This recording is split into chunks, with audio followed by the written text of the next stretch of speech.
Hey everyone, welcome back to class, where math actually makes sense. Today we're solving a rational equation where the denominators look a little confusing, but don't worry. Once we break it down step by step, you're going to see that it's actually super friendly. Okay, look at this equation. 5 over x squared minus 11x plus 30 equals 1 over x squared minus 11x plus 30 plus 1 over x minus 5. Right away, I want your eyes to go straight to the denominators. Do you see these two matching denominators? Whenever two fractions in an equation have the same denominator, it means those two fractions can be combined, but only after we get them on the same side of the equal sign. So here's what we do. We have a 1 over x squared minus 11x plus 30 on the right side. We want to move it to the left side so we can combine it with the 5 over that same denominator. So I'm going to subtract 1 over x squared minus 11x plus 30 to both sides of the equal sign. Because remember, subtracting a fraction is just like subtracting anything else. It's allowed because we're doing it to both sides of the equal sign. So let's go ahead and do that. 5 over x squared minus 11x plus 30 minus 1 over x squared minus 11x plus 30 equals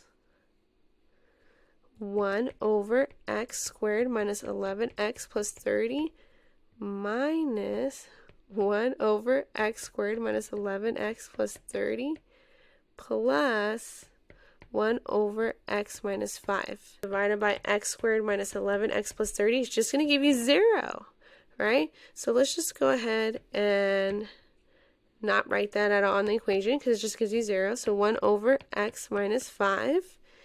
On the left side here, we now have these two fractions that have the same denominator. So now we can go ahead and combine the numerator. So 5 minus 1. So we're going to have 5 minus 1 divided by x squared minus 11x plus 30. And 5 minus 1 is just going to give us 4.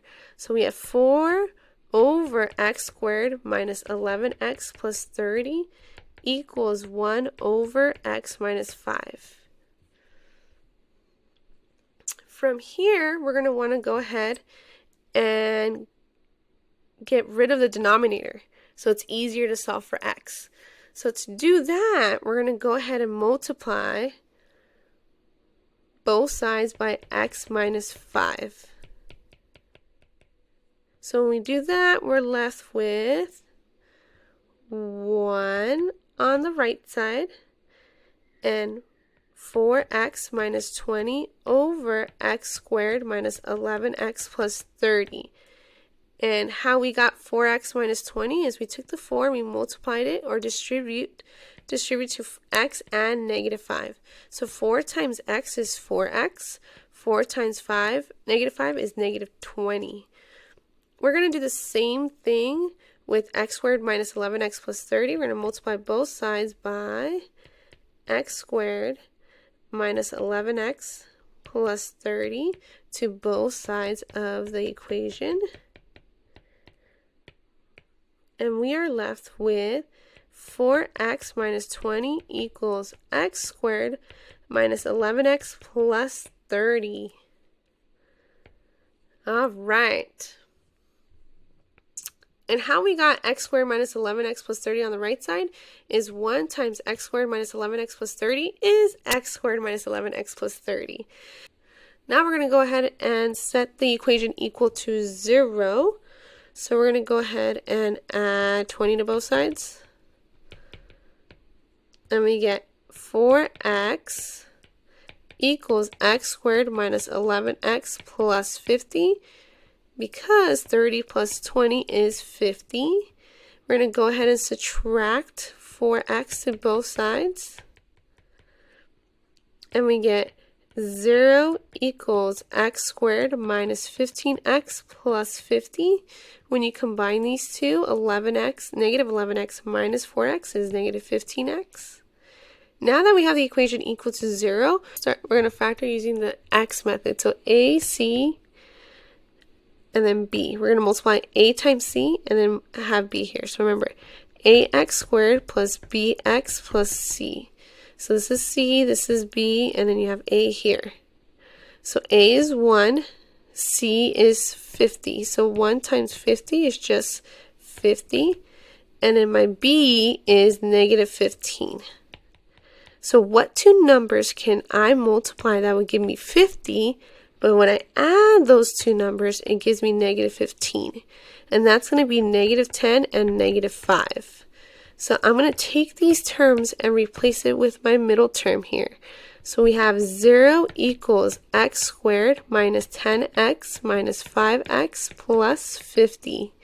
We're going to group them into two groups here with two terms in each group.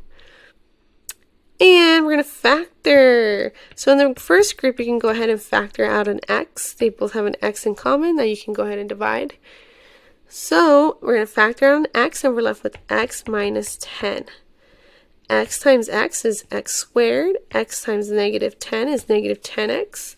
I'm going to rewrite this again. X minus 10 of negative 5x plus 50. So if I have x minus 10, what do I need to write on the outside to get negative 5x? And that's going to be a negative 5. Negative 5 times x is negative 5x. Negative 5 times negative 10 is 50. We're going to factor out one more time here. X minus 10, and we're left with x minus 5. We're going to set each of them equal to 0. And we get x equals 10 and x equals 5. But wait, we always check for extraneous solutions in rational equations. So if you notice here, x equals 5, we're going to go back to our original equation up here. And you're going to notice if we plug in 5 and for x, you're going to get 0 in the denominator. You don't want 0 in the denominator, so that makes x equal 5 is an extraneous solution.